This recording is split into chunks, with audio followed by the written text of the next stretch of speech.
As soccer takes center stage this summer, Comcast helps bring the experience home to America. As the exclusive Spanish-language home of the tournament in the U.S., Telemundo is set to present its most expansive coverage ever. 700 hours of programming, live on-site presence at all 104 matches. And with multi-view and real-time 4K, Xfinity will deliver the most innovative and immersive sports viewing experience for fans watching on Telemundo, Peacock, Fox, and FS1. Learn more at ComcastCorporation.com.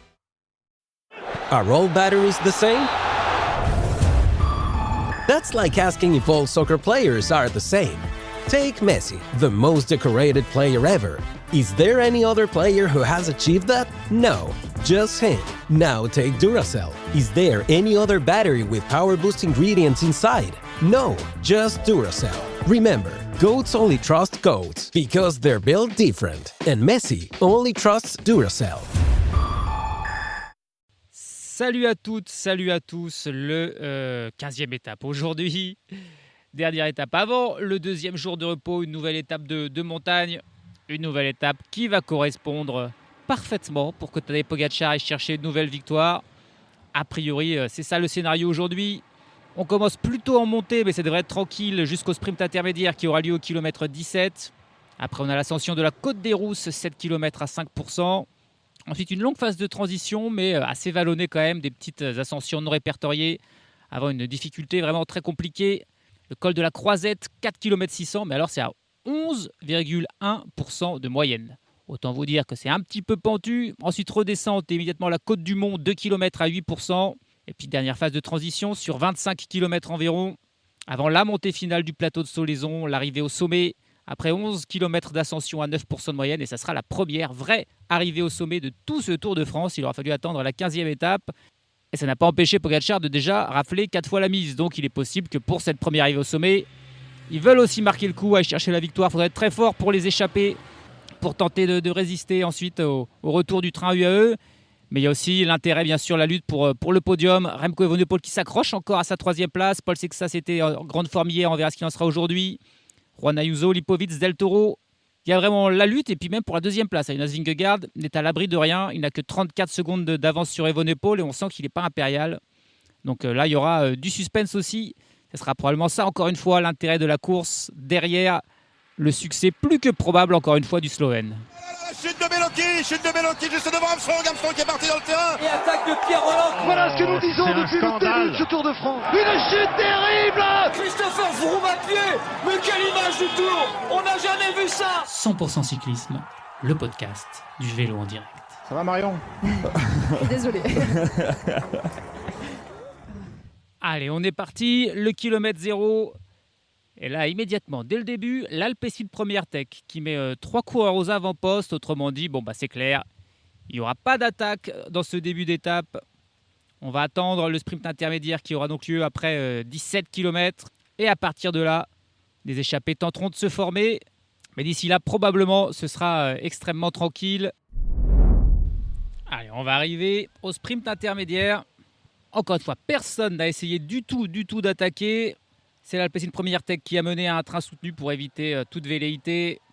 Objectif pour Philipsen, reprendre encore 5 petits points. Mats Pedersen en remportant ce sprint intermédiaire avec William Girmay et Max Kanter qui en général jouent les seconds rôles. S'il reprend 5 points chaque jour, Philipsen, il va finir par le remporter ce maillot vert. Donc il y a vraiment du suspense dans cette compétition. C'est intéressant de l'avoir aussi disputé. Et c'est pour ça que là, il y a des trains un petit peu pour tout le monde. Et on va disputer ce sprint comme si c'était quasiment l'arrivée. En plus, c'est un sprint un petit peu en montée là, donc c'est pas très facile.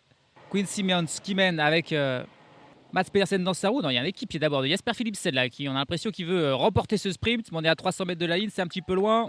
C'est les équipiers qui sont plus en train de lancer que les sprinteurs eux-mêmes. Allez, c'est parti avec Mats Pedersen, Jasper Philipsen, William Girmay aussi dans le coup.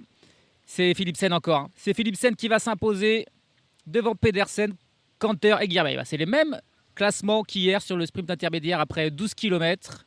Et là, c'est bis repetita, c'est Philipsen qui prend 25 points, Mats Pedersen en prend 20.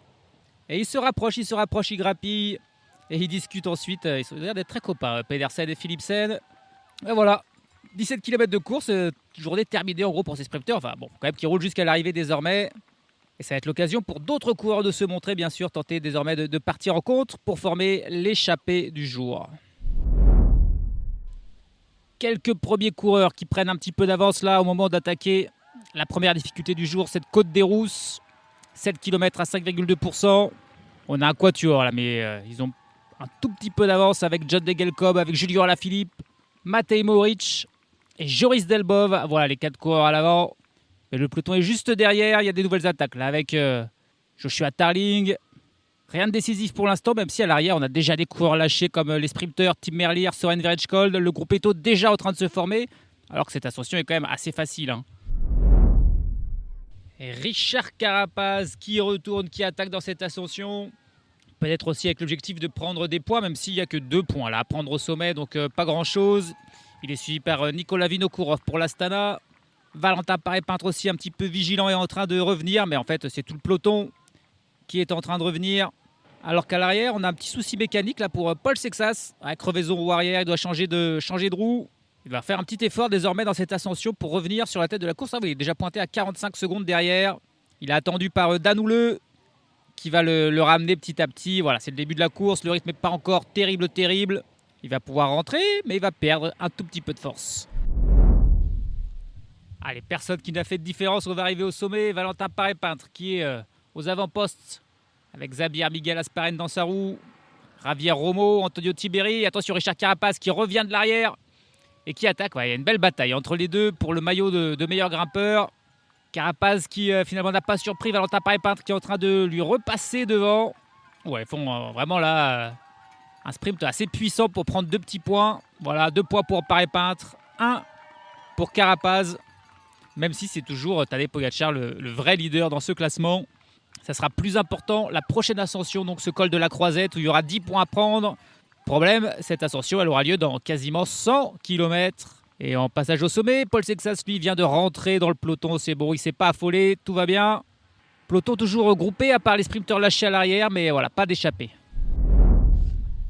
2 coureurs qui ont un petit peu d'avance sur le peloton avec Thymen Arensman, malheureux hier avec une crevaison au pire moment. Il est accompagné de Xavier Miguel Asparren, l'espagnol de la Pinarello Q36.5. Ces 2 coureurs ont une quinzaine de secondes d'avance sur le peloton, où bien sûr plein d'autres coureurs tentent de sortir, notamment la Ben Illy, suivi par Tobias Allan Johannessen. C'est un petit peu les mêmes coureurs qu'hier. On a Ilan Van Wilder aussi qui tente de se glisser dans ce mouvement. Mais pour l'instant, personne d'autre ne sort à part Arensman donc, et Asparren. Mais bien sûr, à 2 coureurs, il n'y a aucune chance d'inquiéter le peloton. Il faut plus de monde à l'avant pour avoir une chance. Quelques coureurs sont revenus sur les 2 hommes à l'avant. Ils sont désormais 10. Mais 10 hommes avec seulement 10 secondes d'avance. On a Tim Van Dierck pour la Red Bull Bora Hansgrohe, Thymen Arensman donc pour la Net Compagnie Ineos. Encore un joli duo pour la Jayco avec Mauro Schmid et Michael Matthews. Duo pour l'UNOX aussi avec Anders Carset et Tobias Allan Johannessen, toujours très offensif.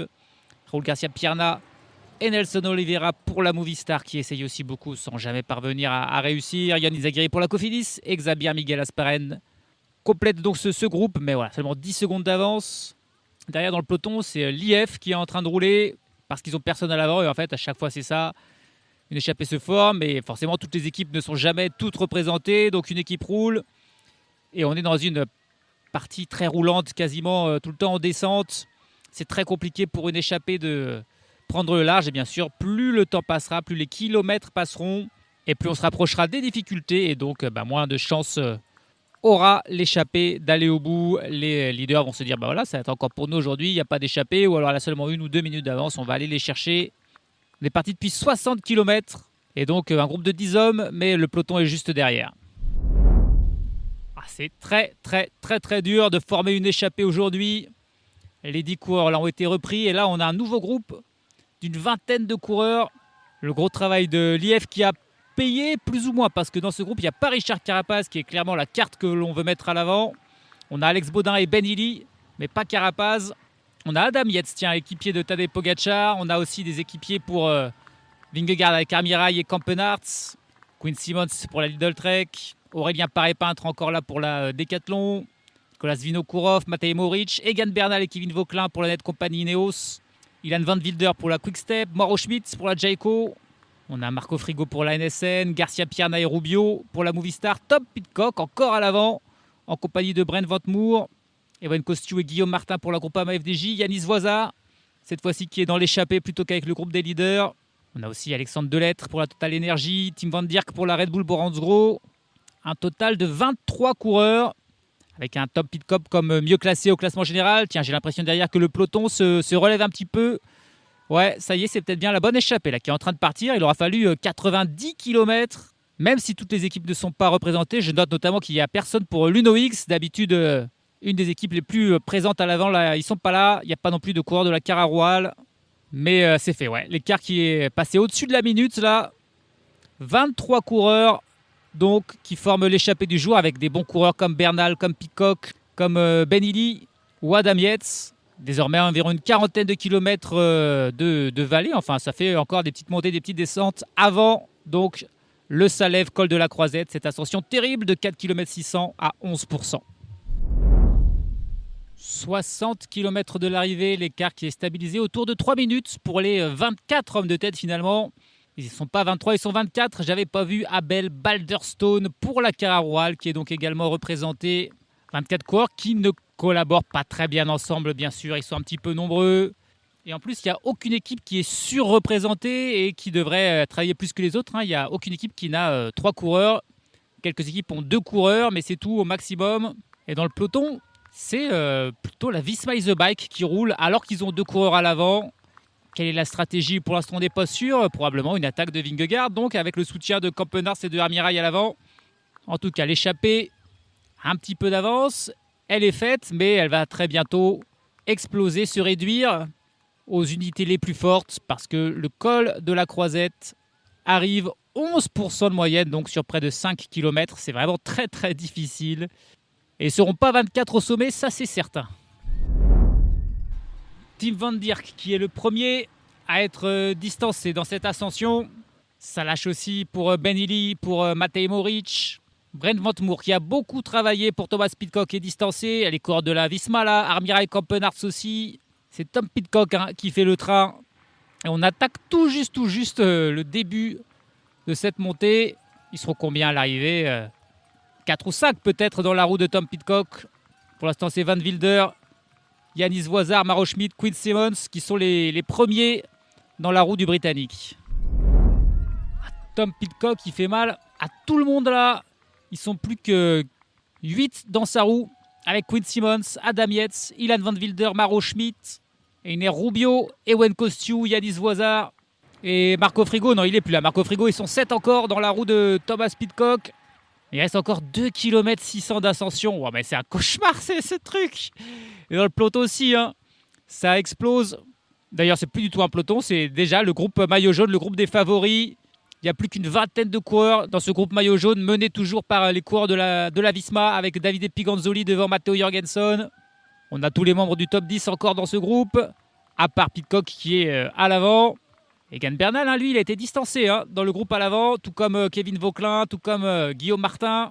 Elle est assez dure pour Maro Schmidt, pour Ilan Van Wilder, qui sont à leur tour distancés.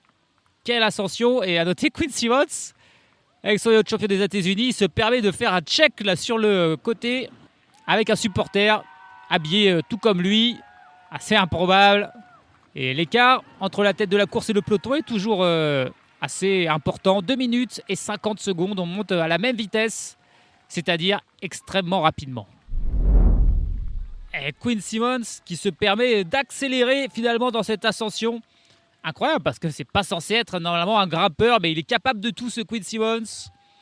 Et là il accélère et il laisse les autres derrière tout simplement. Tom Pidcock qui ne prend pas sa roue, Ewen Kostiou, Einer Rubio, Adam Yates et Yanis Voisa. Ils sont 5 coureurs. Ils n'ont pas réussi à prendre la roue de l'Américain. De toute façon là c'est tellement pentu qu'on ne peut pas vraiment accélérer. Sauf Quinn Simmons qui a réussi à se débarrasser des autres en accélérant un petit peu le rythme. À travers une foule, encore une fois, impressionnante aujourd'hui. Et il prend du temps même sur le peloton maillot jaune. 3 minutes et 4 secondes d'avance désormais. Le sommet pour Quinn Simmons, qui va prendre 10 points au classement de la montagne. Qu'est-ce qu'elle était dure cette ascension. Et là, va plonger immédiatement dans une descente qui durera 7-8 km. Et puis ce sera immédiatement la côte du monde, 2 km à 8%. Bon, Quinn Simmons, il est tout seul, mais il a pris 4 secondes, 5 secondes d'avance sur Tom Pidcock, qui a vraiment très bien géré son ascension, toujours suivi par Einer Rubio, Adam Yates et Yanis Voisard.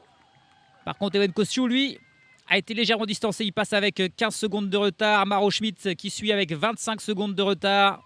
Le groupe du maillot jaune, lui, est pointé à 3 minutes et 10 secondes. Et ça revient de l'arrière dans le groupe de tête. Quinn Simmons, Adam Yates, Einer Rubio, Tom Pidcock et Yanis Voisard qui ont été rattrapés là par Ewen Kosciu. Et là, c'est au tour de Maro Schmidt de revenir. On a donc 7 coureurs à l'avant. Alors que l'on est dans cette côte du Mont, on va même bientôt arriver au sommet. Col de seulement 3e catégorie. Pourtant, il est dur, 7,6% moyenne. Mais c'est seulement sur 2 km. Un peloton toujours à 3 minutes. Et Tom Pidcock qui va faire l'effort pour passer en tête au sommet. Prendre 2 petits points. Il est classé aussi dans ce classement de la montagne. Pourquoi pas, s'il prend encore plusieurs échappées, Tom Pidcock le remporter ce maillot. Désormais, il reste 38 km. 25 sont en descente ou sur le plat. Les 11 derniers, eux, sont la montée du plateau de Solaizon. Ils devraient attaquer du coup ces difficultés, probablement avec un écart similaire de 2-3 minutes. Les 7 hommes désormais donc à l'avant. Mais elle est tellement dure, tellement longue cette montée du plateau de Solaizon que cela ne sera probablement pas suffisant pour obtenir la victoire. Même si, attention, ce sont quand même de très bons coureurs, très bons grimpeurs. Alors, qu'est-ce qui se passe là pour Jonas Vingegaard qui est tombé? La chute de Jonas Vingegaard. Il emmène McNulty, il emmène Sepp Kuss avec lui. Mais c'est Vingegaard qui semble le plus touché. Voilà, c'est dans un passage anodin, un virage tout bête. Un virage dans un rond-point. Il a pris un petit peu trop large. Ah là là là là, Jonas Vingegaard. Le tournant là, avec vraiment une chute bête. Oh mais non, mais c'est l'abandon. C'est l'abandon pour Jonas Vingegaard. Il a le bras déjà mis en écharpe. Ah, quel coup dur. Quel coup dur pour Jonas Vingegaard qui doit abandonner. Une chute vraiment complètement anodine. Mais il abandonne, il a le bras en écharpe. Il s'est peut-être cassé la clavicule. Jonas Vingegaard. Et là, on voit le groupe du maillot jaune Del Toro qui part avec Pogačar. Bien sûr, là, on temporise. Parce qu'en plus, c'était les équipiers de Vingegaard qui menaient la course. Là, ils vont bien sûr arrêter de rouler. Ça, c'est un événement qui pourrait profiter aux hommes à l'avant, aux échappés. Gros coup dur, cette étape, mais aussi le Tour de France qui va prendre une allure très différente avec cette chute et cet abandon de Jonas Vingegaard, abandon express. 1 minute après sa chute, il était déjà avec le bras en écharpe à rentrer dans l'ambulance. C'est terminé pour Vingegaard, on est à 18 km de l'arrivée. Le groupe maillot jaune a 3 minutes de retard sur Thomas Pidcock. Pour l'instant, c'est la Bahreïn victorieuse qui imprime un petit train, parce qu'on se méfie bien sûr de Thomas Pidcock à l'avant qui est un danger pour le classement général pour Lenny Martinez. Vingegaard qui pour la première fois de sa carrière abandonne sur le Tour de France. Et la course qui continue évidemment malgré l'abandon de Jonas Vingegaard. Il faut se remobiliser. Alors du côté de la Visma, ça va être compliqué pour aujourd'hui. Mais tous les autres coureurs sont bien sûr impliqués pour aller chercher la victoire d'étape. C'est Maro Schmidt qui est seul en tête. Là, il a faussé compagnie à ses compères d'échappée. Il a une vingtaine de secondes d'avance sur Yates, Simmons, Rubio, Pidcock, Kosciu et Voisard au moment d'attaquer l'ascension finale du plateau de Solaizon. C'est parti pour Maro Schmidt. L'écart avec le peloton est de 2 minutes 40. C'est vraiment la Bahreïn victorieuse avec Antonio Tiberi et Matej Mohoric qui ont pris les choses en main. La Red Bull Boransgro qui a 5 coureurs là dans ce groupe maillot jaune devrait aussi se mettre à rouler parce que Thomas Pidcock est un problème au classement général pour Evenepoel et pour Lipovic. Et Quinn Simmons qui est en train de revenir là sur Maro Schmidt. Il a attaqué comme tout à l'heure dans le col de la Croisette. Là, il part tout seul. Tom Pidcock qui va à son rythme avec Yanis Voisard, Adam Yates dans sa roue. Einer Rubio et Ewen Kosciu sont distancés probablement définitivement. Et ouais, Maro Schmidt, il peut pas prendre la roue de Quinn Simmons. Seul en tête désormais le champion des États-Unis, Quinn Simmons, et son formidable mulet. 1 minute et 40 secondes d'avance sur le peloton qui est bel et bien désormais mené par les coureurs de la Red Bull Bora-Hansgrohe. Tim Van Gierk, Maxime Van Gils ont travaillé. C'est au tour de Jay Hindley désormais. Au tour de Tadej Pogačar tout simplement. De rouler là en tête de ce groupe. C'est pas vraiment une attaque là, il roule. Il lâche Jay Hindley, il lâche Matteo Recitello. Ça lâche pour Lenny Martinez aussi. C'est quand même très étonnant là, de voir Pogačar rouler alors qu'il a encore Isaac Del Toro bien sûr avec lui. Ça devrait plutôt être quand même Del Toro qui roule pour son patron. Là on a l'impression que c'est l'inverse. C'est Pogačar qui roule pour le Mexicain.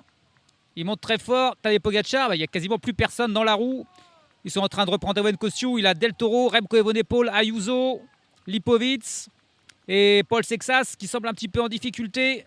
Paul Sexas un petit peu dans le dur. Il y a une cassure, ouais, ça lâche. Ça lâche pour Ayuso, ça lâche pour Sexas, ça lâche pour Lipovic. Il n'y a que Remco Evenepoel. Evenepoel qui réalise le plus beau Tour de France là, de sa vie. Il est le seul à pouvoir suivre Tadej Pogačar et Isaac Del Toro. Remco Evenepoel qui est pour l'instant deuxième du classement général, donc depuis l'abandon de Jonas Vingegaard. Et là, il est le seul à suivre Pogačar et Del Toro. Paul Sexas en compagnie de Juan Ayuso et de Florian Lipovic ont été distancés et vont travailler ensemble. Il reste encore 7 km d'ascension, hein, donc c'est bien sûr encore très très long. Et puis on a toujours Quinn Simmons seul en tête, pointé à 1 minute devant le trio Pogačar, Del Toro, Evenepoel. Thomas Pidcock avec Yanis Voizard et Adam Yates sont une vingtaine de secondes derrière Quinn Simmons. Et Adam Yates, bien sûr, qui était à l'avant et qui est repris là par Pogačar, Del Toro, Evenepoel et qui va se mettre à rouler. On a 3 UAE et Remco Evenepoel à la poursuite désormais de Quinn Simmons, seul en tête. Thomas Pidcock et Yanis Voizard ont aussi été repris. Mais il y a déjà aussi 30 secondes de retard pour Sexas, Ayuso et Lipovic. Encore plus de 5 km d'ascension. L'addition pourrait être très salée pour les adversaires des UAE aujourd'hui. C'était bien tenté pour Quinn Simmons, mais évidemment c'était impossible dans cette ascension très difficile. Il est repris par les 3 coureurs de l'UAE. Allez, non, Adam Yates qui s'écarte et c'est encore Tadej Pogačar qui se remet à rouler avec Del Toro dans sa roue et Evenepoel qui s'accroche. Et je dis qu'il s'accroche, mais il a l'air bien. Il n'a pas l'air en souffrance. Toujours 32 secondes de retard pour Paul Sexas avec Ayuso et Lipovic. Et Ayuso d'ailleurs qui là est un petit peu en difficulté. Lâché par Paul Sexas hein, qui est le seul à rouler. Il a Lipovic dans sa roue. Et là Ayuso qui est distancé. Là c'est la lutte pour la 3e place tout simplement sur le podium, mais aussi pour le maillot blanc. Ça se joue entre Del Toro et Paul Sexas. Il y avait 31 secondes d'écart ce matin entre les deux. Et là il y a 33 secondes d'avance pour Del Toro, donc attention, il reste encore 4 km d'ascension. 2 km de l'arrivée pour le trio de tête formé de Pogačar, Del Toro et Evenepoel. Ces 3 coureurs ont 40 secondes d'avance sur le duo Lipovic-Sexas. Juan Ayuso, épaulé par son équipier Quinn Simmons, qui a encore un tout petit peu de force, et lui pointé à 1 minute et 6 secondes de la tête de la course. Mais là, c'est vraiment intéressant, ce trio de tête avec ce que fait Remco. Hein. Heureusement qu'il est là, Remco, parce que sinon, c'était Pogačar qui a emmené Del Toro vers la victoire, tout simplement. Mais là, comme il y a Remco Evenepoel, attention à ne pas se faire surprendre par Remco, qui en plus a un bon punch. Surtout qu'il a l'air très bien, alors que Del Toro a l'air un petit peu plus en souffrance. Mais attention, hein, le dernier kilomètre, il y a des rampes à plus de 20%. Donc Del Toro, comme Evenepoel, peut encore exploser. Mais c'est incroyable, hein, ce que fait Tadej Pogačar. Très certainement, il pourrait accélérer, aller plus vite et aller chercher la victoire, mais il ne le fait pas. Il veut que Del Toro gagne l'étape, mais aussi que Del Toro reprenne du temps à Sexas et Ayuso dans la lutte pour le podium et le maillot blanc. Et l'attaque juste sous la flamme rouge, elle est signée Isaac Del Toro, mais Remco Evenepoel qui le suit joliment. Bien sûr, Tadej Pogačar qui reste dans la roue, lui, de Remco Evenepoel. Il va être harcelé peut-être Evenepoel par les 2 coureurs de l'UAE, mais il ne craque pas. 800 mètres de la ligne. Pogačar qui reprend la tête. Del Toro, il a tenté, mais on sent bien que c'était un petit peu avec l'énergie du désespoir. Qui c'est qui va gagner cette étape? C'est probablement Pogačar, hein, parce que Del Toro n'a pas suffisamment de force. Pogačar va mettre son accélération. Et l'important pour Del Toro, ça sera le temps qu'il va prendre à Ayuso et à Sexas. Mais allez, Del Toro qui remet une accélération. Remco Evenepoel qui prend sa roue assez facilement. Attention, Tadej Pogačar qui a mis un petit peu de temps à réagir, mais qui revient lui aussi dans la roue de Remco. Désormais, c'est Del Toro qui mène. Remco dans sa roue, Pogačar en 3e position. 350 mètres de la ligne. Ah, ça serait beau si Remco pouvait le faire.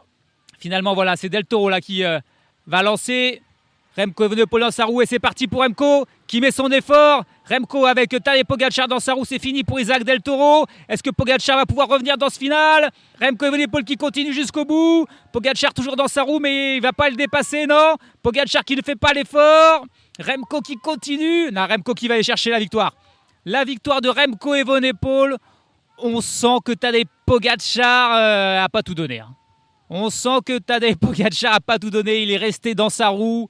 Il a à aucun moment essayé de le déborder alors qu'il avait probablement encore du jus. Mais voilà, de manière assez étonnante, lui qui aime tout le temps gagner là, il a laissé Remco, entre guillemets, parce qu'il fallait faire ce qu'a fait Remco, mais voilà, il ne s'est pas livré à fond pour aller chercher la victoire d'étape. Del Toro qui est passé en 3e position. Paul Sexas qui arrive désormais en compagnie de Florian Lipovic et qui va perdre son maillot blanc au profit de Del Toro. Sexas qui va prendre la 4e place, suivi comme son ombre par Florian Lipovic. 58 secondes de perdu sur Evenepoel pour Paul Sexas. Ça, c'est une grosse affaire que vient de faire Remco, qui vient de réaliser probablement la plus belle étape de sa vie sur le Tour de France. Et en plus, il finit par la remporter.